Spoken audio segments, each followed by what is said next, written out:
Hello students, मैं हूं अंकुर शर्मा और आप देख रहे हैं अंकुर शर्मा क्लासेस।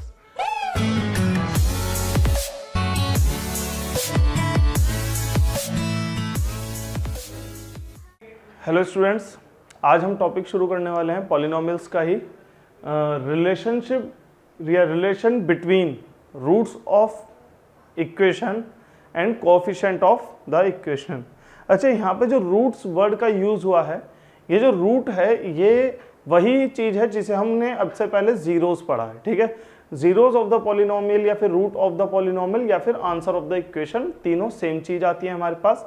इनको सेम तरीके से निकाला जाता है। ठीक है, अभी यहाँ पे क्या करना है हमें, जो हमारे पास जीरोस ऑफ द पॉलिनोमियल है या यहाँ पे जो हमारा नाम लिखा गया रूट ऑफ द पॉलिनोमियल है, इसको हम पहले कुछ लेट कर लेते हैं। ठीक है, लेट अभी हम मैं मानते हैं यहाँ पे पहले हम सॉल्व कर रहे हैं वो है यहाँ पे फॉर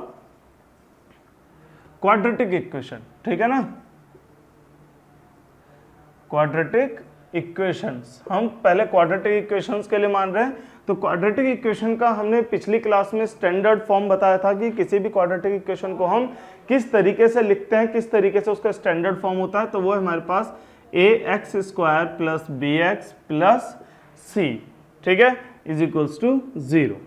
अभी यहाँ पे क्या हमारे पास ये है ax² plus bx plus c, तो यहाँ पे ये स्टैंडर्ड फॉर्म है हमारे पास। ठीक है, अभी हम ये मानते हैं कि हमने जब इसका कोई भी आंसर सॉल्व किया, हमने इसका आंसर सॉल्व किया, तो आंसर सॉल्व करने पर हमारे पास दो आंसर आएंगे। याद है, कल बताया, पिछले क्लास में आपको बताया था, क्या बताया था, x² का कोएफिशिएंट, क्या कहते हैं, जहाँ पे ये है क्वाड्रेटिक इक्वेशन है, तो क्वाड्रेटिक इक्वेशन में हमारे पास कितने जीरोस आएंगे या कितने आंसर्स आएंगे, दो। ठीक है, सो यहाँ पे हमारे पास क्या आ जाएगा अब तो दो हमारे जीरोस क्या हैं, अल्फा एंड बीटा, ये हमने लेट कर लिया। ठीक है, सो यहाँ पे हमारे पास क्या आ जाएगा, ये रूट ऑफ द इक्वेशन कह लीजिए इसे, या तो ठीक है रूट्स ऑफ इक्वेशन, या फिर हम इसे क्या मान सकते हैं, जीरोस ऑफ द इक्वेशन या आंसर ऑफ द वैल्यू, क्या कहते हैं इक्वेशन, आप कुछ भी कह सकते हैं इसे। सो ये हमारे पास अल्फा एंड बीटा है और ये हमारे पास क्या है, कोएफिशिएंट्स हैं ए बी सी, ये क्या है, कोएफिशिएंट्स हैं इक्वेशन के। सो अब अगर हमें इनके बीच में रिलेशन निकालना है तो इनके बीच में दो रिलेशन होते हैं। पहला रिलेशन होता है सम का और दूसरा रिलेशन होता है हमारे पास प्रोडक्ट का। ठीक है, सो सम का जो रिलेशन होता है, सम का रिलेशन होता है कि अगर हम दोनों को ऐड कर दें, दोनों रूट्स को या दोनों जीरोस को अगर हम ऐड कर दें, तो ये हमारा नेगेटिव ऑफ x का कोएफिशिएंट यानी कि b डिवाइड बाय x² का कोएफिशिएंट यानी कि a, ये इसके इक्वल हमारे पास आ जाता है। इसी के अलावा अगर प्रोडक्ट का हम रिलेशन देखते हैं तो ये क्या होता है, अल्फा इंटू बीटा, यानी कि जब हम इसकी मल्टीप्लाई करेंगे किसके इक्वल होता है, ये होता है हमारा कांस्टेंट टर्म यानी कि c डिवाइड बाय x² का कोएफिशिएंट यानी कि a। ये हमारे पास इसमें दो रिलेशन होते हैं। ठीक है, इसे आप सभी अपने पास नोट कर लीजिए। ये दो रिलेशन हमारे पास कब आते हैं, जब क्वाड्रेटिक इक्वेशन होगी। ठीक है, अभी जब क्वाड्रेटिक इक्वेशन हमने यहाँ पे लेट अस सपोज, इसे हम दिखा दें, चलो कैसे इसको हम वेरीफाई करते हैं। अभी हम इस रिलेशन को अगर हम वेरीफाई करना चाहें या इस रिलेशन को अगर हम चेक करना चाहें कि ये सही भी है या नहीं, हमको एक इक्वेशन ले लेते हैं। ठीक है, अभी मैं इसको रब कर रहा हूँ, रब करने से पहले अगर कोई नोट करना चाहता है इसे नोट कर ले अपने पास वीडियो को पॉज करके। ठीक है, आगे हम अभी नेक्स्ट क्वेश्चन दिखाते हैं, नेक्स्ट एग्जाम्पल के में मैं यहाँ पे क्या लेता हूँ, मैंने एक इक्वेशन ले ली। ठीक है ना, इक्वेशन क्या है यहाँ पे, x² प्लस 5x प्लस 6, ये हमारे पास इक्वेशन आ गई। अभी इस इक्वेशन का हमने क्या करा, इसका जब सॉल्व करना है, इसके जीरोस या फिर मैं कह रहा हूँ इसके रूट फाइंड करने, तो उसके लिए इसको इक्वल टू 0 करेंगे। फिर उसके बाद इसमें मिडल स्प्लिट टर्म, जो कि मैंने लास्ट क्लास में बताया था, जिसने लास्ट क्लास की वीडियो भी नहीं देखी है वो जा करके देख ले प्लेलिस्ट में, या फिर आई ऑप्शन पर आप क्लिक करके लास्ट क्लास की वीडियो देख सकते हैं। उसमें हमने आपको बताया था कि मिडल स्प्लिट टर्म कैसे सॉल्व होता है, या फिर श्रीधराचार्य फॉर्मूले से या क्वाड्रेटिक फॉर्मूले से किस तरीके से एक इक्वेशन सॉल्व की जा सकती है। तो मैं यहाँ पे मिडल स्प्लिट टर्म का मेथड यूज कर रहा हूँ।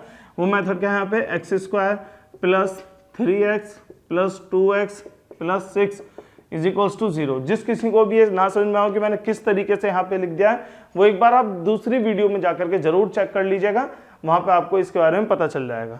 ठीक है, नेक्स्ट पॉइंट पे अब हम आते हैं, इन दोनों में से x कॉमन लिया जा सकता है, तो x प्लस 3 प्लस इन दोनों में से 2 कॉमन लिया जा सकता है, तो यहाँ पे क्या हो गया x प्लस 3। ठीक है, लास्ट वीडियो मैंने ये भी बताया था कि ये हमारा चेक पॉइंट होता है किसी भी मिडिल स्प्लिट टर्म के क्वेश्चन में, क्योंकि यहाँ पे ये जो x प्लस 3 आया है ब्रैकेट में सेम आना चाहिए। अगर ये सेम नहीं आया है, चाहे एक साइन का ही डिफरेंस क्यों ना हो या कोई छोटा सा भी डिफरेंस क्यों ना हो, अगर कोई भी डिफरेंस है एग्जैक्टली सेम नहीं है विद रिस्पेक्ट टू साइन या फिर नंबर, तो यानी कि ये आपका सही आंसर नहीं आ रहा है, यहाँ पे आप कुछ गलती कर रहे हैं। ठीक है, सो यहाँ पे जब ये सेम आ जाएगा तो सेम आने पे क्या होगा कि इस वाले पार्ट में से और इस वाले पार्ट में से दोनों में से x प्लस 3 को कॉमन निकाला जा सकता है।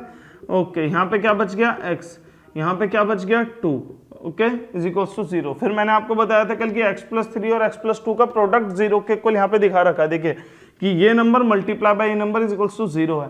तो कल मैंने बताया था आपको कि इन दोनों को ही 0 के इक्वल रखेंगे, क्यों रखेंगे ये भी आपको बताया था। तो यहाँ पे हम क्या करेंगे, x plus 3 is equals to 0, x plus 2 is equals to 0। So यहाँ पे क्या हो जाएगा, x is equals to plus 3 उधर जाएगा तो -3 हो गया, x is equals to plus 2 उधर जाएगा तो -2 उधर -2 हो गया।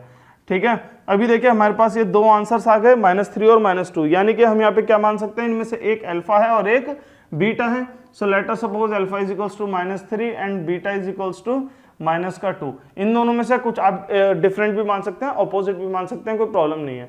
अब हम इसमें रिलेशन लगाना शुरू करते हैं, जो भी थोड़ी देर पहले बताया था। तो रिलेशन के अकॉर्डिंग अल्फा प्लस बीटा किसके इक्वल होता है, -b/a के इक्वल।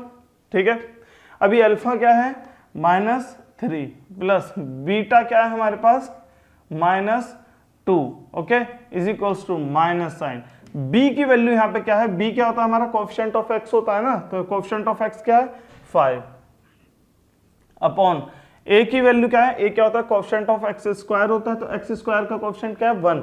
याद रखिए अगर आपका जो भी वेरिएबल है, अगर वेरिएबल के साथ कुछ भी नंबर नहीं लिखा है तो यानी कि कोएफिशिएंट क्या है 1। अगर आगे साइन माइनस का लगा हुआ है तो -1। अगर ऐसे पॉजिटिव में ही कुछ बस ऐसे ही सिंपल वेरिएबल लिखा हुआ है तो इसका कोएफिशिएंट 1 माना जाएगा। ठीक है, और इसमें एक चीज और मैं आपको बता दूं कि अगर वैसे तो ये आप 9th क्लास में पढ़ गए हैं, बट फिर मैं एक बार रिकॉल करा देता हूं कि अगर आपको किसी भी इक्वेशन में, जैसे ये इक्वेशन है, अगर इसमें x³ का कोएफिशिएंट पूछ लिया, अब x³ तो यहाँ है ही नहीं तो उसका कोएफिशिएंट 0 है। ठीक है, जिस वेरिएबल का कोएफिशिएंट पूछा है अगर वो वेरिएबल इक्वेशन में प्रेजेंट ही नहीं है तो उसका आप जो कोएफिशिएंट होगा वो 0 होगा। अगर उसके सामने कुछ भी नहीं लिखा है, वेरिएबल तो है बट उसके साथ कुछ भी नहीं लिखा है, तो 1 होगा with the whatever sign is given, जो भी साइन गिवन है, पॉजिटिव 1 है नेगेटिव 1 है वो देखी जाएगी। ठीक है ना, इसके अलावा अगर कोई नंबर लिखा है तो वो हमारा कोएफिशिएंट होगा ही।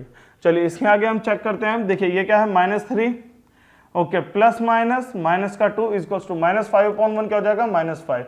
-3 और -2 क्या होगा, जब भी साइन सेम होते हैं तब एडिशन होता है, तो यानी कि 3 और 2 5। और साइन किसका लगता है हमेशा, सम के केस में हमेशा याद रखो साइन लगता है बड़े नंबर का। तो 3 एक बड़ा नंबर है, उसका साइन क्या है नेगेटिव, तो -5 इज इक्वल्स टू -5 है। हाँ जी, हाँ से वेरीफाई हो गया। अभी इसके बाद हम आते हैं नेक्स्ट पार्ट में, एक और पार्ट अभी वेरिफिकेशन के लिए, वो क्या है प्रोडक्ट का। तो प्रोडक्ट वाला पार्ट क्या है, alpha into beta is equals to c/a, right, यही है हमारे पास इसका।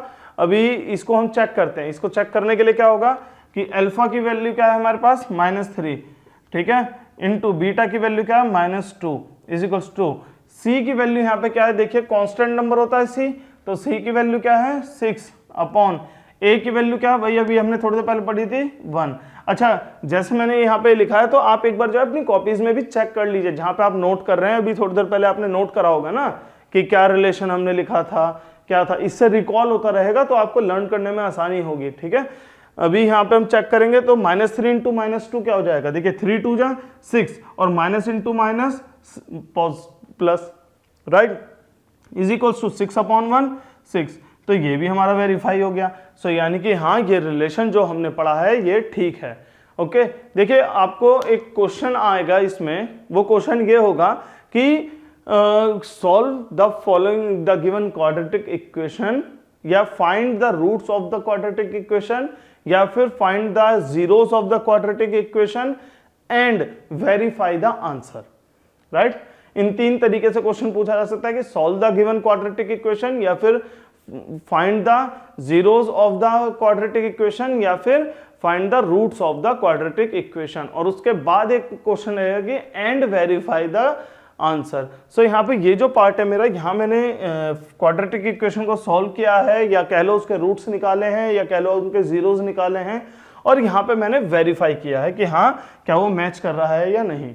ओके, सो इस तरीके के क्वेश्चन इसमें आपको डायरेक्ट जो है पूछे जाएंगे, ये आप नोट कर लीजिए एक बार अगर आपको जरूरत फील होती है तो। अच्छा, इसमें नोट कर लेंगे वीडियो पॉज करके। फिर इसमें मैं आपको एक और बात बता दूं कि थोड़ा सा आपको कंफ्यूज किया जा सकता है, ठीक है। इसमें मैं आपको एक और बात बता दूं कि थोड़ा सा आपको कंफ्यूज किया जा सकता है, किस किस तरीके से वो आपको कंफ्यूज करेंगे, उन बातों को आप थोड़ा सा ध्यान में रखेंगे और थोड़ा सा देखेंगे। फर्स्ट थिंग, ऐसा नहीं है कि अगर 2 जीरोस आने के लिए, हमने बोला ना 2 जीरोस आएंगे या जो भी है, तो ऐसा नहीं है कि वो दोनों जीरोस अलग अलग हों, वो दोनों जीरो सेम आ सकते हैं, ठीक है। ऐसा पॉसिबल है कि सेम इक्वेशन के 2 आंसर तो आ रहे हैं पर दोनों सेम आ रहे हैं। और ऐसा कब पॉसिबल है? ऐसा तब पॉसिबल है जब जो आपके पास यहाँ पे इक्वेशन लिखी है अगर वो किसी होल स्क्वायर का फॉर्मूला है तो। ये बात हमेशा याद रखना, ठीक है। मैं आपको डायरेक्ट बता दे रहा हूँ कि इसको पहले चेक कर लो। इसको अगर आपके पास 2 आंसर आ रहे हैं तो उसमें आप चेक भी कर सकते हैं, और सेम आ रहे हैं तो आप चेक यहाँ कर सकते हैं कि क्या ये होल स्क्वायर का फॉर्मूला है। फॉर एग्जाम्पल देखिए, अगर मैं यहाँ पे कोई एक इक्वेशन लिखता हूँ, मैं एक नहीं मैं 2-3 इक्वेशन लिखूंगा, आप देखना उनमें क्या क्या हो रहा है। पहली इक्वेशन में लिख रहा हूँ यहाँ पे x² + 6x + 9, ठीक है। दूसरी इक्वेशन में यहाँ पे लिख रहा हूँ 4x² + 40x + 25, राइट। ये दोनों मैंने यहाँ पे क्या कहते हैं इक्वेशन लिख दिए। अब देखिए इन दोनों के सॉल्यूशन देखेंगे हम, ठीक है।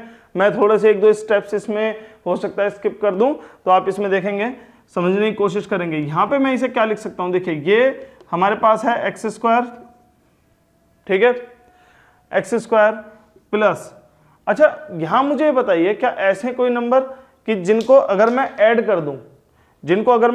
कर दूं तो 6 आ जाए और मल्टीप्लाई कर दूं तो 9 आ जाए। देखिए 9 आने के ही सिर्फ एक केस है, किसी भी मल्टीप्लाई में 1 नहीं 2 केस हैं। पहला केस क्या है, 9 × 1 या 1 × 9, वो एक ही केस समझो।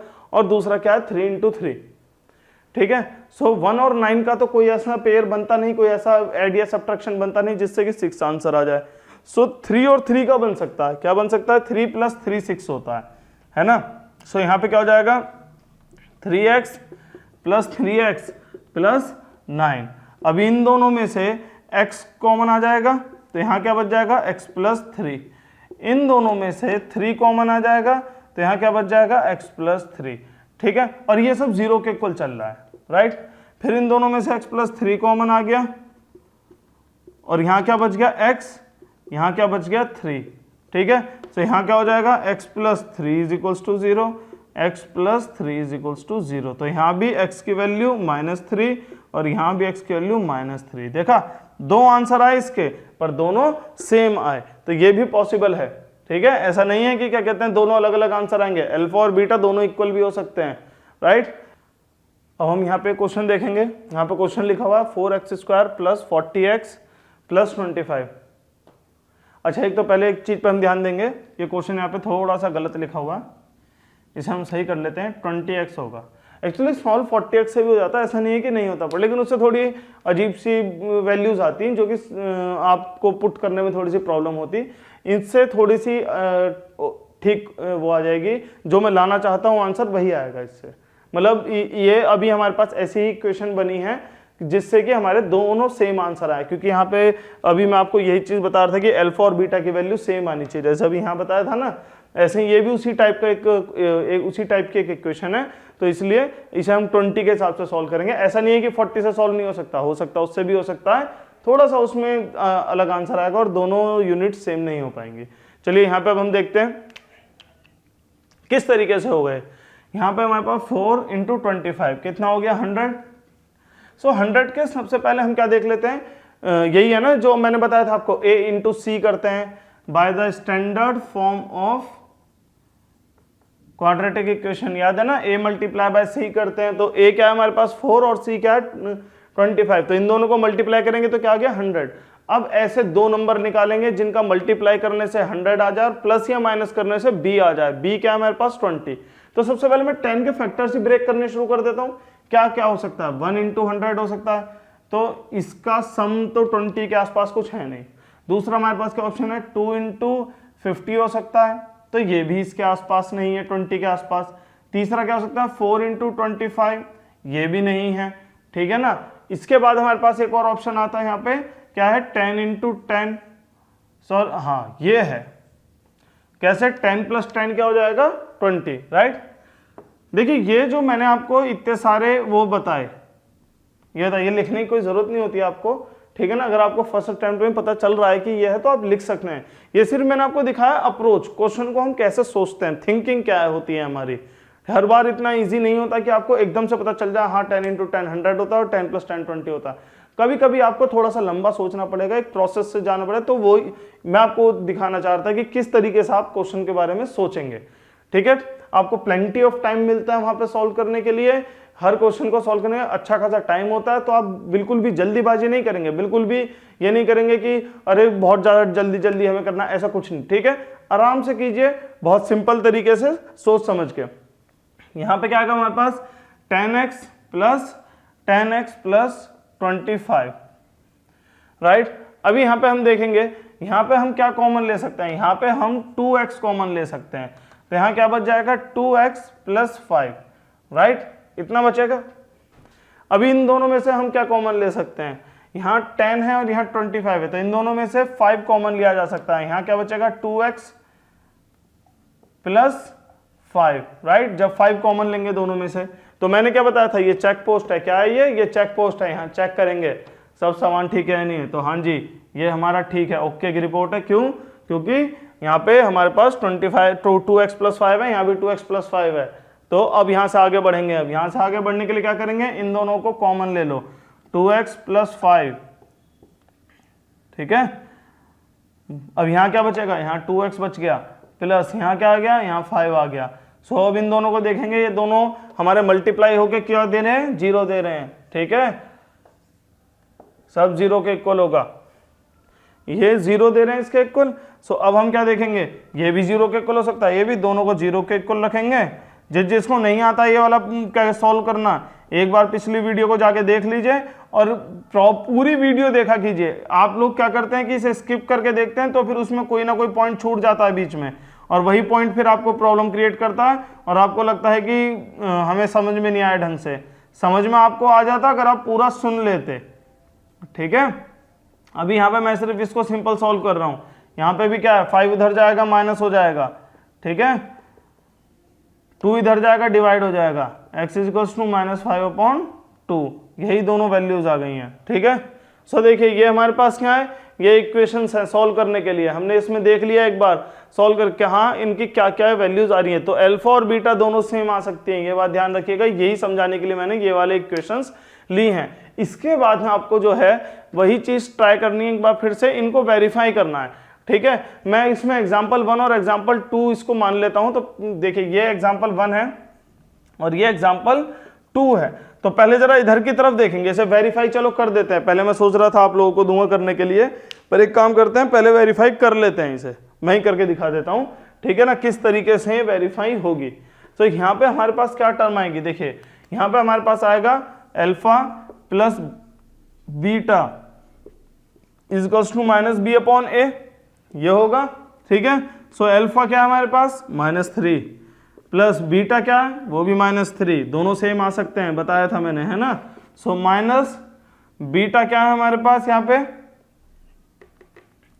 सॉरी बी क्या है हमारे पास यहाँ पे 6 अपॉन ए क्या है यहाँ पे हमारा 1। सो -3 = -6 आना चाहिए। देखते हैं -3 और -3 क्या हो जाएगा, -6 हो जाएगा। तो हाँ ये हमारा वेरीफाई हो गया। अब क्या करेंगे, ये तो सम वाला वेरिफिकेशन है, अब प्रोडक्ट वाला वेरिफिकेशन देखेंगे। प्रोडक्ट वाले वेरिफिकेशन का फॉर्मूला क्या था, अल्फा × बीटा = c/a, यही था ना। तो अल्फा की वैल्यू क्या है -3 इंटू बीटा की वैल्यू क्या है -3 इज इक्वल टू सी की वैल्यू क्या है, कांस्टेंट टर्म क्या है हमारी 9 अपॉन ए की वैल्यू क्या है हमारी 1, सो -3 इंटू -3 9 हो जाएगा पॉजिटिव का, और ये भी क्या हो जाएगा 9, तो ये भी वेरीफाई हो गया। हाँ जी, दोनों आंसर हमारे वेरीफाई हो गए हैं, तो यानी कि ये आंसर बिल्कुल ठीक है, अल्फा और बीटा दोनों हमारे -3 होंगे। ठीक है, अभी इसी के अलावा हम इसे भी वेरीफाई चलो एक बार कर लेते हैं, इसकी कैलकुलेशन, क्योंकि आप लोगों के लिए ऐसा हो सकता है आप लोगों को लगे कि थोड़ी हार्ड है, पर है नहीं, बहुत ईजी वो है कैलकुलेशन है इसकी।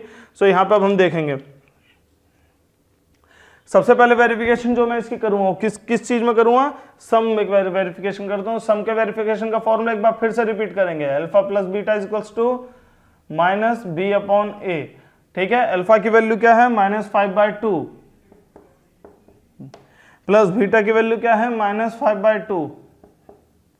ठीक है, माइनस बी की वैल्यू क्या है यहाँ पे 20 है ना, एक्स का कोएफिशिएंट क्या है इसमें 20 है ना, और अपॉन एक्स स्क्वायर का कोएफिशिएंट यानी ए की वैल्यू क्या है 4। चलिए अब इसमें हम देखते हैं यहाँ पे क्या हो जाएगा -5/2 ये आ गया इज इक्वल्स टू, यहाँ पे क्या आ जाएगा हमारे पास 4 से 20 कटेगा तो क्या बच जाएगा -5। अभी इसको जब हम एलसीएम लेकर सॉल्व करेंगे क्या हो जाएगा -5/2 इज इक्वल्स टू -5, कितना हो गया -10/2 इज इक्वल्स टू -5, इससे कटेगा क्या बच जाएगा -5 इज इक्वल्स टू -5। ये आ गया समझ में, वेरीफाई हो गया ना ये। सो इसे आप एक बार नोट कर लीजिए चाहे तो बोर्ड पे, क्योंकि जगह नहीं है, मैं इसे रब करके दोबारा दूसरा करता हूँ। ठीक है, इतना आप इसे वीडियो को पॉज करके एक बार नोट कर लीजिए। चलिए इसके बाद हम देखते हैं इसका प्रोडक्ट वाला एक बार वेरिफिकेशन। तो प्रोडक्ट वाला वेरिफिकेशन क्या हो जाएगा, alpha into beta is equals to C upon A. So alpha की वैल्यू क्या है अगेन -5/2, राइट, बीटा की वैल्यू क्या है -5/2 इज इक्वल्स टू सी क्या है हमारे पास, यहाँ पे देख लीजिए एक बार, सी क्या है हमारे पास 25, ओके, अपॉन ए क्या है हमारे पास यहाँ पे 4। ठीक है, सो अब यहाँ पे minus into minus plus 5 into 5 25 upon 2 2 4, क्या यही है हमारे पास आंसर 25/4। हाँ जी, तो ये भी वेरीफाई हो गया। ओके, सो ये पॉसिबल है कि कोई भी आपके पास जब यहाँ पे इक्वेशन दी जाए, कोई भी आपको पॉलिनोमियल दिया जाए तो उसमें सेम रूट्स आ जाएं, 2 3 कितने भी चलेंगे। और ऐसा कब चलेगा, जब ये आपका कोई होल स्क्वायर का फॉर्मूला होगा। मैं एक बार इन दोनों की इक्वेशन बताया तो मैंने कैसे इन दोनों की इक्वेशन बनाई थी और मैंने क्यों यही इक्वेशन ली, क्योंकि देखिए ये हमारे पास क्या बन रहा है। अगर आपको होल स्क्वायर का फॉर्मूला आपको थोड़ा सा भी याद है तो मैं उसके बारे में अब आपको बताता हूं। देखिए हमारे पास जब हम लिखते हैं x प्लस या फिर हम लिखते हैं a प्लस b का होल स्क्वायर, तो क्या होता है a square plus b square plus 2ab, या फिर स्क्वायर से लिख लीजिए a square plus 2ab plus b square, same ही चीज है, बस आगे पीछे कर दिया है। ठीक है, सो यहाँ पे मैंने क्या लिया था, यहाँ पे लिया था मैंने x प्लस 3 का होल स्क्वायर। सो क्या हो गया x square plus 2 into x 2x into 3, तो क्या हो जाएगा 6x प्लस b यानी 3 का स्क्वायर क्या हो जाएगा हमारे पास 3 का स्क्वायर 9। देखिए यही इक्वेशन थी, राइट। इसी तरीके से मैंने यहाँ पे 2x प्लस 5 का होल स्क्वायर ले लिया था। ठीक है, सो 2x प्लस 5 का जब होल स्क्वायर मैंने लिया था तो इसको इसी तरीके से ओपन हो जाएगी, 2x का स्क्वायर हो जाएगा 4x स्क्वायर, 5 का स्क्वायर हो जाएगा 25 और 2 इंटू 2x इंटू 5 हो जाएगा 20x। ये इक्वेशन भी मैंने वही उसी तरीके से आपको ओपन करके लिखवाई थी। ठीक है, सो ये जो क्वेश्चन है आपके यहाँ पे आपने वो नोट कर लिया था इसका सम वाला, अभी ये प्रोडक्ट वाला हो गया। तो ये क्वेश्चन अगर आपको नोट करने हो आप वीडियो को पॉज करके इसको आप नोट कर सकते हैं। ठीक है, अभी इसमें मैं आगे आपको नेक्स्ट टाइप ऑफ क्वेश्चन बताता हूँ और वो आपके इस चैप्टर का लास्ट टाइप ऑफ क्वेश्चन होगा ऑलमोस्ट, फिर आपका ये चैप्टर खत्म हो जाएगा। आपको सिर्फ और सिर्फ घर पे प्रैक्टिस करनी है और प्रैक्टिस करने के बाद आपको जो भी प्रॉब्लम आती है कमेंट सेक्शन में हमें बता सकते हैं, प्रॉब्लम्स अपनी शेयर कर सकते हैं, मैं उनको आपको सॉल्व करके पूरा यहाँ पे प्रॉब्लम क्लास आपको दी जाएगी अच्छे से। और ऐसा जरूरी नहीं है कि सिर्फ एनसीईआरटी, आप किसी भी बुक को ले सकते हैं, बस मैं ये प्रेफर करूँगा कि पहले एनसीईआरटी कर लें, एनसीईआरटी के बाद आप कोई भी बुक यूज़ कर सकते हैं। और अगर अभी जैसे कि लॉकडाउन चल रहा है, आप लोग घर से नहीं निकल पा रहे हैं और सारी शॉप्स वगैरह बंद है और आपके पास अगर एनसीईआरटी बुक्स अवेलेबल नहीं है, तो इसके लिए कोई पैनिक या कोई टेंशन करने की ज़रूरत नहीं है। सारी बुक्स जो हैं आपको ऑनलाइन फ्री PDF फाइल्स मिलती हैं, आप उन्हें देख सकते हैं। अपने फ़ोन या अपने लैपटॉप या कंप्यूटर जो भी आपके पास डिवाइस है उसमें आप उन्हें डाउनलोड भी कर सकते हैं और उनसे आप फिर अपनी प्रैक्टिस कर सकते हैं। ठीक है, नेक्स्ट हम यहाँ पे अब देखते हैं question. Next type of question हमें दिया जाएगा कि कोई भी आपको एक इक्वेशन बनानी, अब आप अभी तक हम इक्वेशन से रूट्स फाइंड कर रहे थे, है ना, और रिलेशन मैच कर रहे थे। अब हमें इक्वेशन दी जाएगी, सॉरी, अब हमें इक्वेशन बनानी होगी। Now we have to form an equation.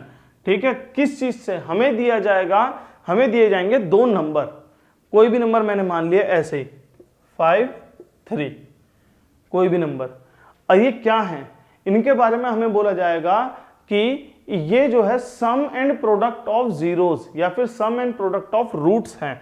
ठीक है, यानी कि जो ये हैं, ये सम है, ये प्रोडक्ट है, या फिर ये प्रोडक्ट ये सम कुछ भी हो सकता है। ठीक है, सो ये सम और ये प्रोडक्ट का मतलब क्या है, ये है हमारा अल्फा प्लस बीटा और ये क्या है हमारा अल्फा बीटा। इस लैंग्वेज को बहुत ध्यान से रखने सुनना और बहुत ध्यान से पढ़ना भी बुक में जब भी क्वेश्चन कर रहे हैं आप। देखिए जीरोस गिवन है या फिर जीरोस के सम और प्रोडक्ट गिवन है, ये लैंग्वेज को बहुत ध्यान से देखना है आपको।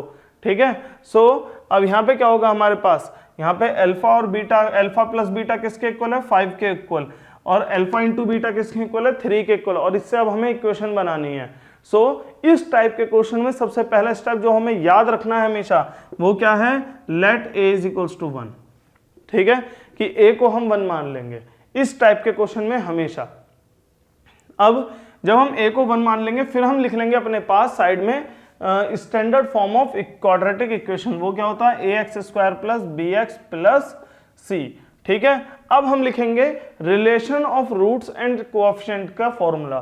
सो पहले सम वाला लिखेंगे, वो क्या हो जाएगा, alpha plus beta is equals to minus b upon a, और साइड में ही हम लिख लेंगे alpha into beta is equals to C upon a. Right, अभी देखिए यहाँ पे हमें अल्फा प्लस बीटा की वैल्यू पता है। क्या अल्फा प्लस बीटा की value 5 is equals to minus B हमें नहीं पता। ठीक है, तो बी को ऐसे ही लिखा रहने देंगे। अच्छा, बी को थोड़ा सीधा ही बनाएंगे, 6 की तरह ना बन जाए, अपॉन ए की वैल्यू हमें पता है। ए की वैल्यू क्या पता नहीं है, हमने लेट करिए क्या है 1, तो यहाँ हमने 1 पुट कर लिया, 1 इधर आ जाएगा, क्या हो जाएगा 5 is equals to minus B, minus sign इधर आ जाएगा, तो b की वैल्यू क्या हो जाएगी -5। इतना हम नोट कर लेंगे अपने पास। ठीक है, अब इसके बाद हम यहाँ ध्यान देंगे, इसमें क्या हो जाएगा हमारे पास, देखिए अल्फा इंटू बीटा की वैल्यू हमें पता है, क्या है 3 है। ठीक है, इज इक्वल्स टू सी नहीं पता, अपॉन a की वैल्यू हमने लेट कर रखी है क्या 1, तो यहाँ 1 हो जाएगी। अब ये 1 इधर ऊपर आके मल्टीप्लाई होगा, क्या हो जाएगा 3 इज इक्वल्स टू सी, ये वैल्यू भी हमारे पास आ गई।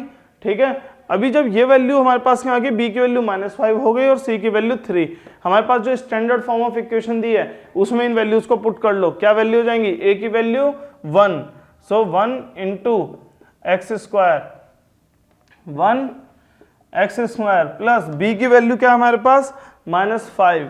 ठीक है, सो -5x प्लस c की वैल्यू क्या हमारे पास 3, सो ये हमारे पास क्या आ गया x² - 5x प्लस 3, ये हमारे पास इक्वेशन बन के आ गई जिसके रूट्स के सम 5 और 3 हैं। ठीक है, इस क्वेश्चन को बड़ा करने के लिए अगर वो कुछ दे सकते हैं, अगर उन्हें बड़ा करा क्वेश्चन को उन्होंने, तो सिर्फ इतना दे सकते हैं, ये करने के बाद बोल देंगे एंड फाइंड देयर रूट्स। तो यहां से आप इसमें श्रीधराचार्य फॉर्मूला वगैरह कुछ भी लगा करके या फिर मिडल स्प्लिट टर्म लगा करके इसको आप सॉल्व कर सकते हैं और इसके रूट्स फाइंड कर सकते हैं। ठीक है, आगे अब हम इसमें चैप्टर में जितने भी टाइप के क्वेश्चन थे ऑलमोस्ट एनसीईआरटी में वो तो हम बता चुके हैं। ठीक है, इसके अलावा ऐसा कोई खास इसमें पार्ट है नहीं। अब बाकी के सिर्फ इसी टाइप के क्वेश्चंस को थोड़ा सा लैंग्वेज के साथ दे दिया जाएगा, या थोड़ा सा आपको बस लैंग्वेज ही इसकी चेंज की जा सकती है और इसमें कुछ नहीं है। यहाँ आपका पॉलिनोमियल चैप्टर खत्म होता है और इस चैप्टर में अब आपको यहाँ पे जितनी भी आपको एनसीईआरटी में क्वेश्चन है उन्हें ट्राई करना है। इसके अलावा जो भी आपके पास अदर बुक्स अगर हैं उनको ट्राई कीजिए। जो भी प्रॉब्लम आए आप हमसे पूछिए, ठीक है। सारी वीडियोस को आप पूरा ढंग से देखिए शुरू से लेकर आखिरी तक, जिससे कि आपको कोई प्रॉब्लम ना आए, क्योंकि बीच बीच में आपको एक आधा स्टेप अगर स्किप कर देते हैं तो उसमें आपको काफ़ी ज़्यादा प्रॉब्लम आती है। आगे आपको ये नहीं समझ में आता है कि ये जो पर्टिकुलर हमने आंसर निकाला है या ये जो हमने कैलकुलेशन कर दी है कैसे कर दी, ठीक है। तो उस कंफ्यूजन से बचने के लिए आप इसमें बने रहिए और इसमें आपको सारे क्वेश्चंस खुद ट्राई करने ज़रूरी हैं। अगर देख के आपको ऐसा लगता है कि क्वेश्चन हमको नहीं समझ में क्वेश्चन तो समझ में आ गया, अच्छा ये तो हो जाएगा, ये आपकी बहुत बड़ी मिसअंडरस्टैंडिंग है। अगर आप खुद से लिख के क्वेश्चन को प्रैक्टिस नहीं करेंगे तो वो क्वेश्चन आपसे नहीं होगा, ठीक है। अच्छा, एक चीज़ और मैं आपको बता देता हूँ इसमें जाते जाते कि ये जो आपके क्वेश्चंस दिए जाएंगे, ठीक है, ये क्वेश्चन में आप ध्यान से सुनिएगा। मैं हर बार क्या कह रहा हूँ कि स्टैंडर्ड फॉर्म ऑफ इक्वेशन क्या है, ये, यानी कि हर क्वेश्चन इसी फॉर्म में होना चाहिए। अगर इस फॉर्म में नहीं है तो इस फॉर्म में लाओ, यानी कि सबसे पहले एक्स स्क्वायर का, फिर एक्स, फिर सी, ये सीक्वेंस मेंटेन करना है। अगर ये सीक्वेंस मेंटेन नहीं है तो आपसे ये सॉल्व नहीं हो सकता, ठीक है। इसमें आपका यहाँ पे ये पार्ट खत्म होता है और आगे हम अब अगली क्लास में पॉलिनोमियल्स का डिवीजन पढ़ेंगे, ठीक है, कि डिविजन्स के थ्रू हम किस तरीके से रूट्स और जीरोस निकाल सकते हैं। आज के लिए इतना।